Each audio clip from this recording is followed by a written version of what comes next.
Jangan lupa ya. Subscribe channel YouTube Novel Azkadina. Bab 5601.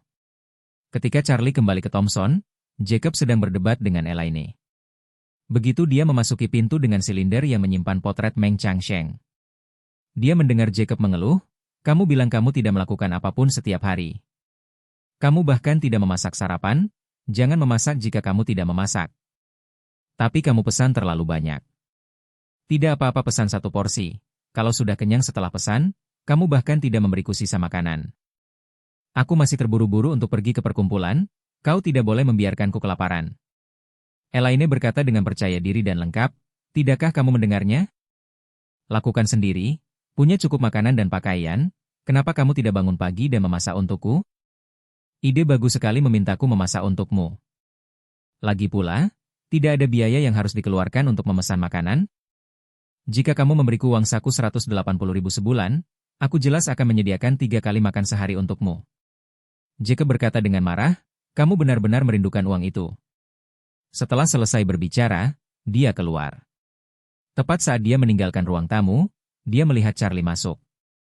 Dan bertanya dengan cepat, "Menantu yang baik, mengapa kamu kembali begitu cepat?" Charlie tersenyum dan berkata, "Urusan klien hampir selesai, jadi aku bergegas kembali." Mengatakan bahwa Charlie berinisiatif untuk bertanya padanya. "Ngomong-ngomong, ayah, bagaimana rencana pameran kaligrafi dan lukisan asosiasimu?" "Masih dalam persiapan, Departemen Budaya Aurous Hill kami juga sangat mendukung. Banyak bantuan datang, anggota asosiasi juga menemukan beberapa lukisan yang bagus. Dan sekarang jumlah pameran yang sudah diselesaikan sudah lebih dari 300 buah." Charlie berkata sambil tersenyum, "Itu bagus, kenapa kamu terlihat sedih?" Jacob berkata dengan sedih, "Aku khawatir karena semua orang bisa menemukan pekerjaan yang baik, tetapi aku tidak dapat menemukannya. Mereka sudah lama berkecimpung di industri ini, dan mereka tahu lebih banyak. Beberapa kolektor dapat meminjam beberapa karya untuk berpartisipasi dalam pameran jika mereka mengatakan sesuatu yang baik. Mataku gelap, dan aku tidak tahu harus meminjam dari siapa. Saya pernah ke Irvin sebelumnya, dan sekarang dia tidak lagi main-main dengan kaligrafi dan melukis. Dan fokus pada pembantaian bisnis rakyat, sepotong kayu patah dia jual seharga beberapa juta. Dia sekarang lebih kecanduan uang daripada ibumu. Selain dia, aku tidak tahu cara lain." Berbicara tentang hal ini, Jacob mengeluh dengan ekspresi tidak senang. Hal yang paling dibenci adalah sebagai anggota asosiasi. "Saya tidak bisa menemukan pekerjaan itu." "Tidak apa-apa. Setiap kali mereka menemukan pekerjaan, itu seperti kesepakatan. Mereka ingin saya mengomentarinya. Banyak di antaranya adalah karya pelukis dari sekolah seni lukis Aurous Hill di akhir dinasti Ming dan awal dinasti Qing. Tapi sekolah seni lukis Aurous Hill tidak begitu terkenal. Dan saya bahkan tidak tahu siapa saja tokoh perwakilan mereka. Banyak lelucon yang dibuat satu demi satu." Elaine keluar dari ruang makan saat ini, dan berkata dengan nada mengejek, "Jacob, kalau kau memintaku untuk mengatakan itu, kau tidak punya pengetahuan diri. Kau tidak tahu apa-apa tentang kaligrafi dan lukisan antik, jadi kau berani memasuki ruang makan dengan wajah tenang. Asosiasi Kaligrafi dan Lukisan, bukankah ini hanya tipuan standar bagi mereka untuk mempekerjakanmu? Dulu, saat kita bermain bersama, kita tidak bisa menunjukkan bahwa kamu adalah ahli palsu. Sekarang kamu adalah seorang ahli palsu yang keluar dan berkomentar. Aneh sekali kamu tidak membocorkan apapun." Jacob ditusuk. Dia menatapnya kosong, dan berkata dengan marah, "Elaine, aku sedang bicara dengan menantuku yang baik. Ada apa denganmu? Apa kamu sudah kenyang?"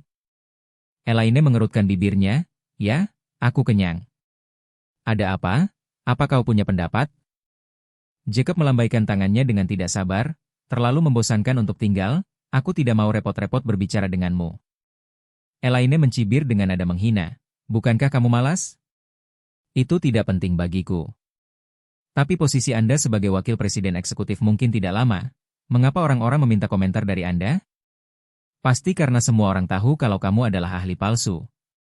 Dan mereka ingin segera mengungkapkan warna aslimu." Wajah Jacob semakin jelek, dia buru-buru menarik pakaian Charlie, dan berbisik, "Menantu yang baik, mari kita bicara di luar." Charlie mengangguk sambil tersenyum dan mengikuti Jacob ke halaman. Jacob berkata kepada Charlie dengan wajah sedih, "Menantu yang baik, situasi ayah saat ini memang agak pasif. Sekarang banyak gosip di asosiasi, dan banyak orang mengatakan bahwa saya tidak punya bakat nyata dan tidak bisa menjadi wakil presiden eksekutif orang kedua ini.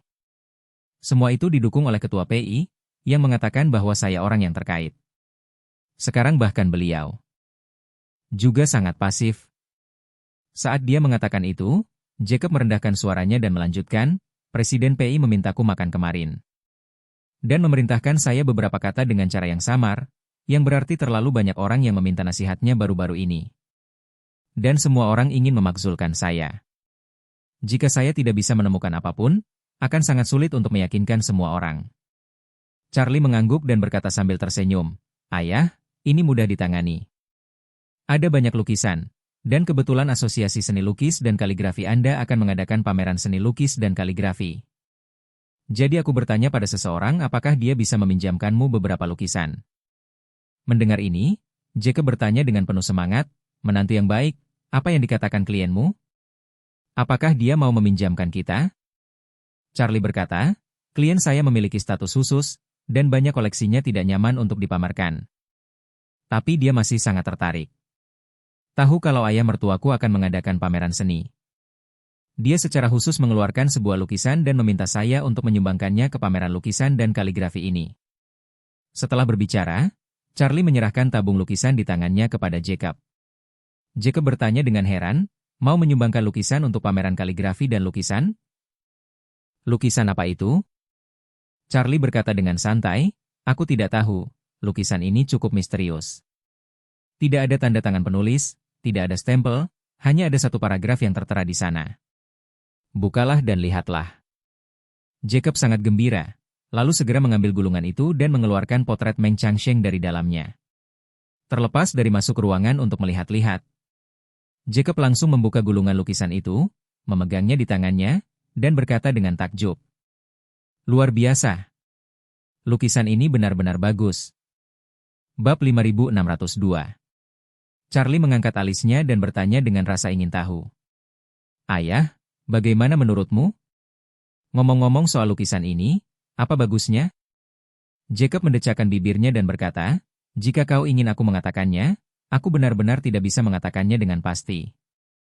Tapi menurutku, keterampilan melukis lukisan ini sangat bagus, realistis. Dan itu jelas merupakan realisme yang jarang terlihat dalam bidang seni lukis Tiongkok. Lihat, lelaki tua itu memintanya untuk menggambarnya, kelihatannya itu benar-benar nyata. Dan orang tua ini benar-benar enggan berdiri di atas batu besar ini. Entahlah maksudku apa. Tapi lukisannya bagus banget." Charlie sedikit tercengang, tetapi dia tidak menyangka komentar lelaki tua itu begitu membumi. Jika Meng Changsheng mendengar ini, tidak peduli seberapa kuat hati Taoisnya, dia akan tersinggung. Sudah cukup. Saat ini, Jacob melihat kata-kata pada lukisan itu, dan berkata dalam mulutnya. Meng Sheng, bergelar Changming, dari Chang'an, lahir pada tahun pertama Linde di dinasti Tang. Saat dia berbicara, matanya tiba-tiba melebar, dan dia berkata, "Aduh, sial, lelaki tua dalam lukisan ini berasal dari dinasti Tang? Apakah itu berarti lukisan ini juga dilukis oleh orang-orang dari dinasti Tang?" Charlie tersenyum dan berkata, "Mungkin, tapi artis itu tidak meninggalkan nama dan waktunya. Jadi Anda bisa menganggapnya sebagai lukisan dari dinasti Tang." Jacob berseri-seri karena kegembiraan, dan berkata, "Para pelukis dinasti Tang telah ada selama lebih dari 1000 tahun. Dan lukisan mereka masih sangat bagus. Kalau ini dibawa ke pameran kaligrafi dan lukisan, gimana?" Charlie mengangkat bahunya dan berkata sambil tersenyum. "Poin pentingnya adalah tidak ada tanda tangan pada lukisan ini. Sekalipun lukisan itu adalah karya pelukis dinasti Tang, mustahil untuk mengetahui siapa pelukisnya. Lukisan jenis ini sulit dijual dengan harga tinggi di pasar kaligrafi dan lukisan. Itu tidak akan menimbulkan banyak masalah." Jacob berkata, "Apapun itu, lukisannya bagus dan berasal dari dinasti Tang." Ulasan kinerja sudah selesai. Setelah itu, dia dengan cepat bertanya kepada Charlie, "Menantu yang baik, kalau begitu saya akan mengambil lukisan ini?" Charlie mengangguk dan berkata sambil tersenyum, "Ayah, jika seseorang bertanya tentang lukisan ini, Kamu bilang saja kamu membelinya dari seseorang yang kamu tidak ingat wajahnya dengan jelas. Untuk proses pengambilan kebocoran, Anda bisa membiarkan imajinasi Anda berkembang sepenuhnya.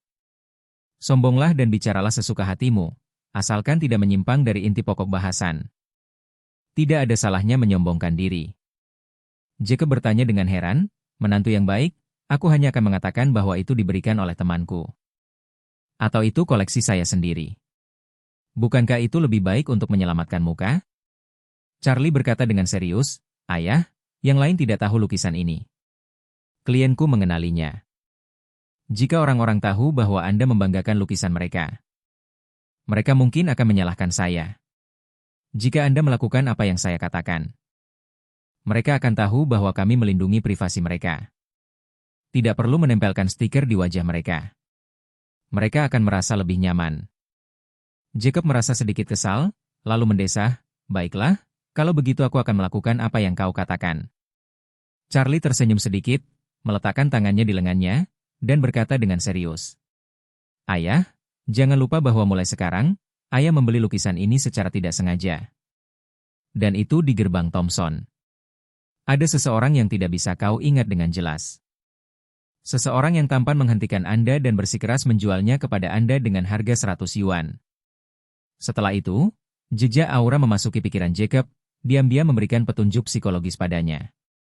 Hanya ketika orang lain bertanya tentang lukisan itu, petunjuk psikologis ini akan terangsang. Jacob mengangguk tanpa sadar. Saat ini, sebuah benih telah tertanam jauh di dalam hatinya. Charlie bertanya sambil tersenyum, Ayah, dari mana Ayah mendapatkan lukisan ini di tangan Ayah? Jacob berseru penuh semangat, aku yang mengambilnya. Kukatakan padamu, menantuku, kalau bukan karena mataku yang jeli, lukisan ini masih hidup sampai sekarang. Itu disembunyikan di bawah lukisan palsu lain. Di Antique Street, seseorang mencoba menipu saya dengan kaligrafi dan lukisan selebriti palsu. Mataku sangat beracun, bagaimana mungkin aku bisa tertipu? Lalu saya menemukan bahwa lukisannya tidak benar, lebih tebal dari biasanya. Saat itu, saya menduga ada misteri lain yang tersembunyi di dalamnya. Jadi saya berpura-pura tertipu dan membeli kembali lukisan palsu itu dengan 5.000 yuan. Setelah aku kembali, aku merobek lukisan itu dari samping seperti ini. Dan ternyata mahakarya dinasti Tang ini tersembunyi di dalamnya. Charlie diam-diam tercengang, mengira bahwa sebagai orang tua, ayah mertuanya terlahir dengan bakat menyombongkan diri. Namun, yang diinginkannya adalah penampilan Jacob yang alami.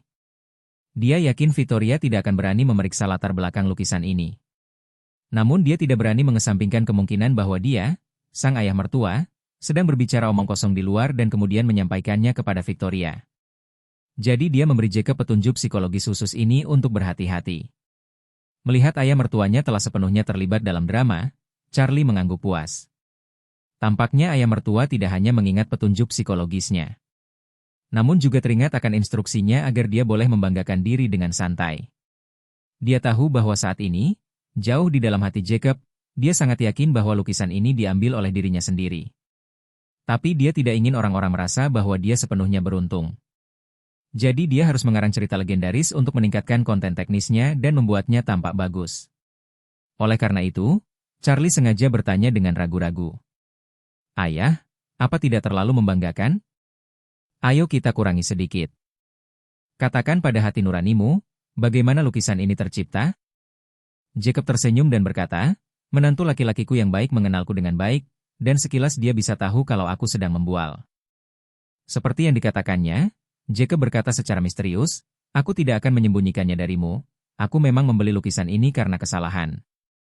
Tapi itu tidak semisterius yang kukatakan tadi. Maksudku, waktu aku keluar kemarin, ada orang yang menghentikanku di pintu Thomson kami. Dia bersikeras menjual lukisan itu kepada saya, dan harga yang diminta hanya 100 yuan. Saya pikir lukisan ini bagus, meskipun merupakan karya modern. Harganya lebih dari 100 yuan, bukankah jelas dia akan memberiku diskon? Jadi aku membelinya. Charlie mengangguk puas, dan berkata sambil tersenyum, baiklah ayah, cepatlah dan cari tempat di asosiasi lukisan dan kaligrafi. Dan jangan terlalu menonjolkan diri, atau Anda sebagai wakil presiden eksekutif mungkin tidak akan bisa terus bekerja. Bab 5603. Ketika pesawat Boeing 777 yang membawa ketiga tetua itu masih melintasi lautan. Jacob yang begitu gembira, memeluk potret yang diberikan Charlie padanya. Dan mengendarai Rolls-Royce culinan dan tiba di lantai bawah Asosiasi Seni Lukis dan Kaligrafi. Saat ini, wajahnya penuh percaya diri. Seolah-olah pasukan gabungan yang baru saja meraih kemenangan penting sedang menunggu untuk berdiri dengan gagah di depan pasukan reguler. Di Asosiasi Seni Lukis dan Kaligrafi, Jacob memang sedikit tidak populer. Kebanyakan orang yang nongkrong di sini adalah kaum terpelajar dan cendekiawan.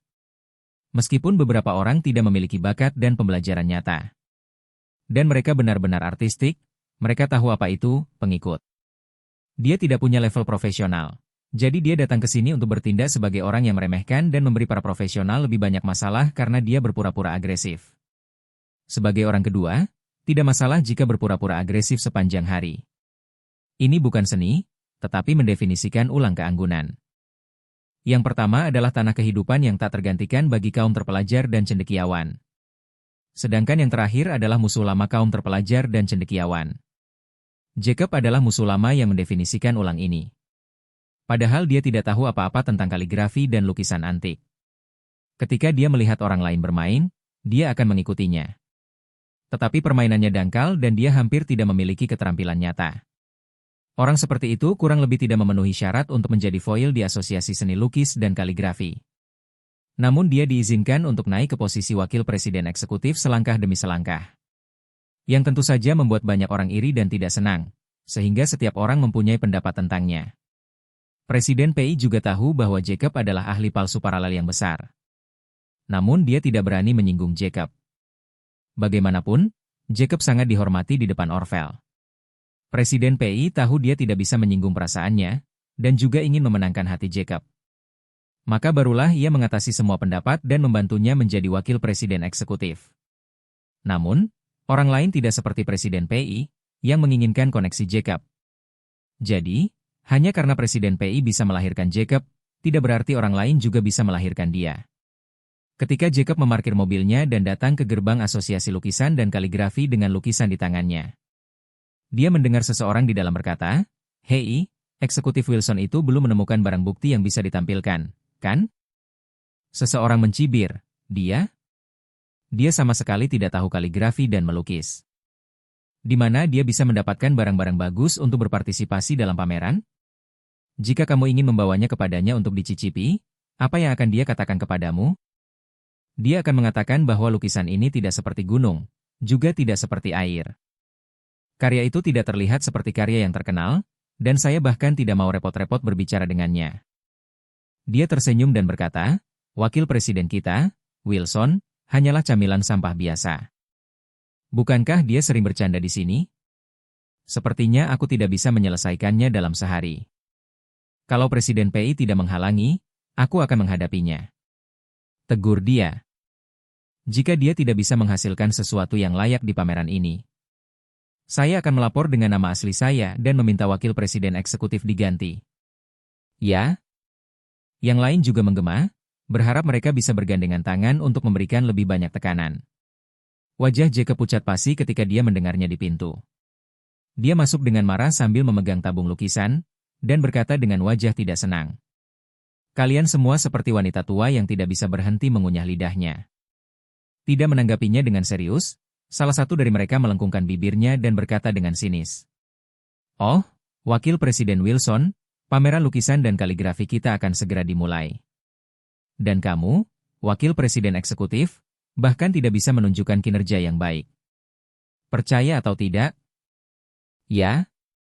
Seseorang mengipasi api, "Wakil Presiden Wilson, bahkan jika Anda tidak dapat meminjam karya bagus apapun, Anda setidaknya harus membawa 1 atau 2 karya bagus dari koleksi Anda sendiri untuk berpartisipasi dalam pameran. Sebagai wakil presiden eksekutif kami, bukankah Anda punya beberapa koleksi yang layak?" Sekelompok besar orang terhasut untuk mengejek Yakub satu demi satu. Jacob berkata dengan dingin, "Kalian benar-benar tidak tahu rasa hormat. Bagaimana mungkin aku, Jacob Wilson, tidak memiliki barang berkualitas tinggi? Hanya saja beberapa lukisan terlalu besar untuk dikeluarkan." Pada saat ini, Jacob telah menggantikan klien yang dibicarakan Charlie. Ketika orang lain mendengar kehebohannya, Mereka semua melengkungkan bibir mereka dengan nada menghina. Dan tidak menganggap serius perkataannya sama sekali. Jacob tidak banyak bicara, dan langsung meletakkan tabung lukisan di meja besar yang digunakan untuk pajangan dan penilaian oleh Asosiasi Lukisan dan Kaligrafi, dan berkata, "Ayo, hari ini aku akan membiarkanmu membuka mata dan melihat karya lukisan dinasti Tang." Potong, wajah-wajah orang banyak penuh dengan penghinaan, kaligrafi, dan lukisan tidak mudah untuk dilestarikan. Belum lagi meskipun ada banyak jenis kertas yang digunakan dalam lukisan tradisional Tiongkok. Mereka hampir tidak sekuat kanvas barat, mudah rusak jika terlalu panjang. Dan bahkan lebih sulit lagi untuk melestarikannya. Hampir semua lukisan yang diwariskan dari dinasti Tang diwariskan dari generasi ke generasi. Mereka telah diwariskan hingga saat ini setelah dirawat selama puluhan generasi.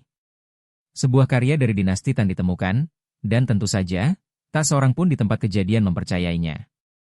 Bab 5604. Melihat semua orang mengabaikannya, Jacob tidak bisa menahan diri untuk berkata dengan marah. "Kenapa? Kamu tidak percaya lagi, kan? Baiklah, karena kamu tidak percaya, aku akan memperlihatkannya kepadamu." Setelah selesai berbicara, dia membuka tabung lukisan, dan gambar Meng Changsheng ditarik keluar. Melihat dia benar-benar mengeluarkan lukisan, semua orang langsung mendatanginya. Namun, semua orang datang ke sini bukan untuk melihat keanggunan lukisan dinasti Tang, tetapi untuk melihat bagaimana Jacob membuat lelucon kali ini. Lagi pula, Jacob melontarkan lelucon, tidak sekali atau dua kali sehari, karena itu akan jauh di bawah rata-rata leluconnya. Namun, ketika Yakub membuka gulungan itu sedikit demi sedikit, semua orang yang hendak melihat lelucon itu langsung membelalakan mata mereka. Tidak seorang pun menyangka lukisan ini bisa begitu hidup. Akan tetapi, karena sebagian besar orang mempunyai pendapat tentang Jacob, mereka mulai mempertanyakannya saat ini. Apakah ini gaya melukis dinasti Tang? Mungkin itu diciptakan oleh pelukis realistik modern. Para pelukis yang mempelajari sketsa barat adalah yang terbaik dalam gaya melukis realistis ini. Menurutku itu tidak seperti dinasti Tang. Gaya melukisnya, gaya dinasti Tang, seharusnya tidak begitu terampil. Ya, kalau ada pelukis sehebat itu di dinasti Tang, saya khawatir dia sudah terkenal sejak lama. Ketika semua orang bertanya, lelaki tua yang masih mengejek Jacob itu berkata dengan terkejut. "Ya ampun, kemampuan melukis penulis ini sungguh luar biasa. Jujur saja, ini pertama kalinya aku melihatnya. Lagi pula, kemampuan melukisnya terlalu kuat. Setiap sapuan kuasnya sempurna, dan detailnya sangat kaya sehingga luar biasa. Pelukis yang sudah melukis seumur hidupnya mungkin tidak bisa memiliki sapuan kuas seperti itu. Sungguh sulit bagi orang awam untuk berlatih teknik sapuan kuas seperti ini.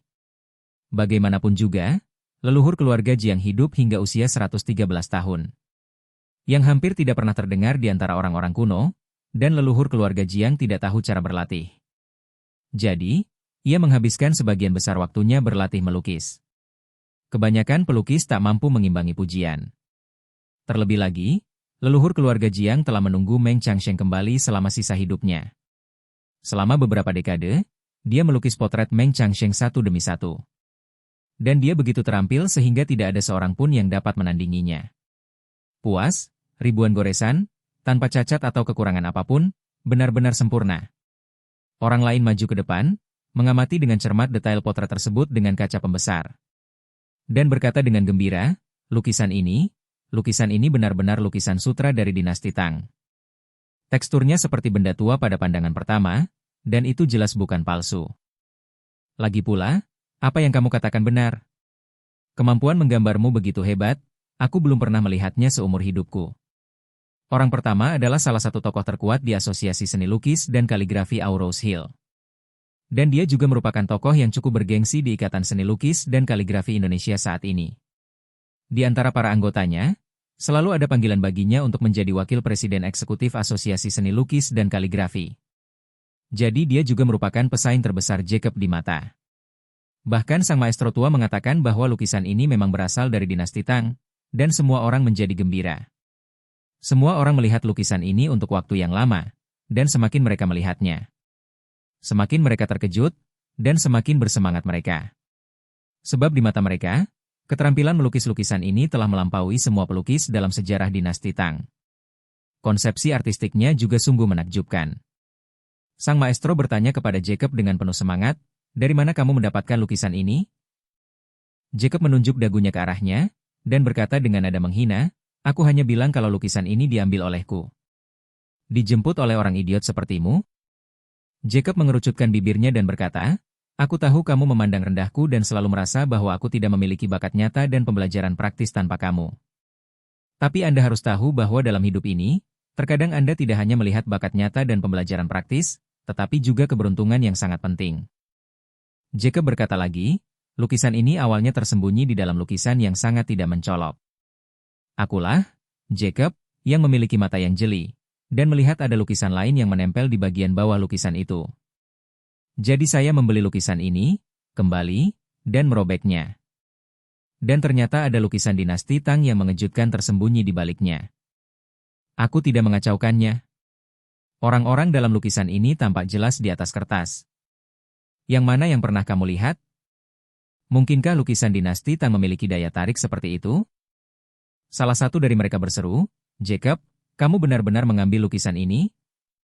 Melihat bahwa dia masih tidak mempercayainya, Jacob pun maju dan menggulung lukisan itu, dan berkata, "Percaya atau tidak? Jangan dilihat saja, aku akan menunjukkan lukisanku dan kau tetap akan bertanya-tanya. Saya terlalu malas untuk menjelaskannya berulang-ulang." Ketika pemimpin itu melihatnya, dia langsung berkata dengan sopan, "Jacob, oh tidak, Wakil Presiden Wilson, lukisanmu sungguh menakjubkan, bolehkah aku mengaguminya lagi?" Jacob bertanya balik, "Kamu bilang lukisanku menakjubkan, seberapa menakjubkannya?" Sang guru berkata tanpa ragu, "Keahlian melukis yang luar biasa, aku baru melihatnya hari ini dalam hidupku." Kemudian Yakub bertanya lagi, "Apakah kamu yakin?" "Ya, tentu saja." Sang guru mengangguk tanpa ragu dan berkata, "Lukisan semacam ini telah menumbangkan pemahaman saya tentang lukisan dinasti Tang, dan saya memang yakin." Jacob mengangguk puas, menyerahkan lukisan itu padanya, dan berkata, "Karena kamu sudah yakin, maka hendaklah kamu melihatnya baik-baik dan melihat secukupnya." Setelah itu, ia melihat ke arah orang lain lagi dan berkata, "Lihat, beginilah cara dua orang yang punya bakat sejati untuk berkomunikasi. Tidak seperti kamu tahu cara berkicau di Twitter dengan orang lain sepanjang hari, mengunyah lidahmu di belakang punggung orang lain, dan bicara dengan orang lain. Apa yang kamu bicarakan? Kamu juga bicara omong kosong. Sebenarnya, kamu tidak mengerti omong kosong. Anjing di ujung desa menggonggong 2 kali, dan anjing-anjing di desa selalu menggonggong." Bab 5605. Dengan persetujuan sang master, potret Meng Changsheng ini segera menyebabkan kehebohan di Asosiasi Seni Lukis dan Kaligrafi. Jacob akhirnya mendapatkan kembali sebagian wajahnya, dan punggungnya jauh lebih tegak. Presiden PI bergegas setelah mendengar berita itu dan menemukan bahwa lukisan itu benar-benar luar biasa. Jadi dia buru-buru menelepon sekretarisnya dan memintanya untuk mengambil video. Ambil gambar detail lukisannya, dan kirimkan ke akun resmi Ikatan Seni Lukis dan Kaligrafi di platform video pendek agar dapat meningkatkan pengaruh pameran seni lukis dan kaligrafi. Tak lama kemudian, Charlie melihat pengantar lukisan ini di akun video pendek resmi Asosiasi Lukisan dan Kaligrafi. Dalam video tersebut, fotografer menggunakan ponselnya untuk menangkap banyak detail lukisan satu persatu, terutama penggambaran karakter Meng Changsheng yang sangat nyata. Dan di samping itu, ada tulisan yang ditulis oleh Charlie sendiri. Begitu video ini dirilis, hal itu menyebabkan kegemparan besar di kalangan penggemar akun Asosiasi Kaligrafi dan Lukisan. Orang-orang telah melihat banyak lukisan dinasti Tang dalam berbagai bahan. Namun mereka belum pernah melihat karya dengan gaya seperti ini. Maka sekelompok pecinta kaligrafi dan lukisan langsung berkomentar, dan terus membagikan video tersebut ke lebih banyak kalangan orang dalam. Tak lama kemudian, video ini pun ramai diperbincangkan dan menjadi perbincangan di kalangan kaligrafi dan lukis setempat. Dan itu telah menimbulkan sensasi di area kecil.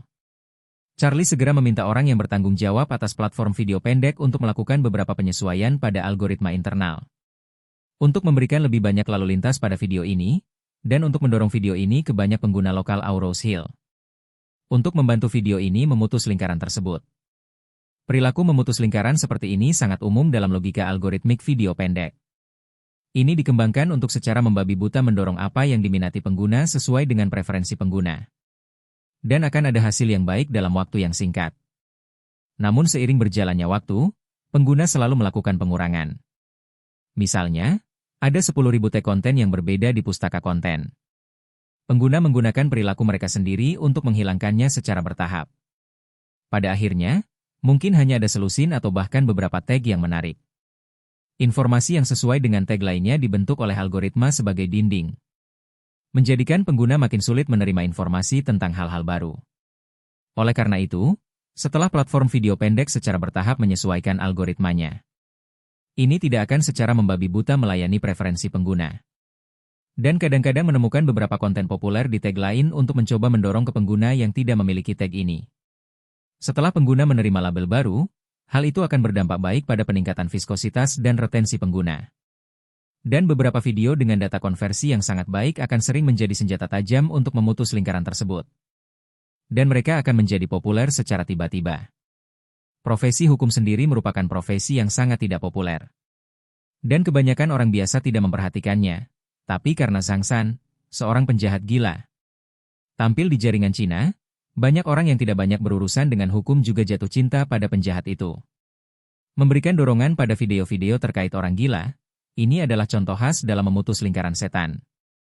Charlie tidak bermaksud membiarkan potret Meng Changsheng memecah lingkaran nasional. Namun masih diperlukan untuk memutus lingkaran di Aurous Hill. Oleh karena itu, dengan bantuan algoritma dan dukungan lalu lintas internal, video ini segera ditonton ratusan ribu kali dan bahkan masuk dalam daftar panas lokal.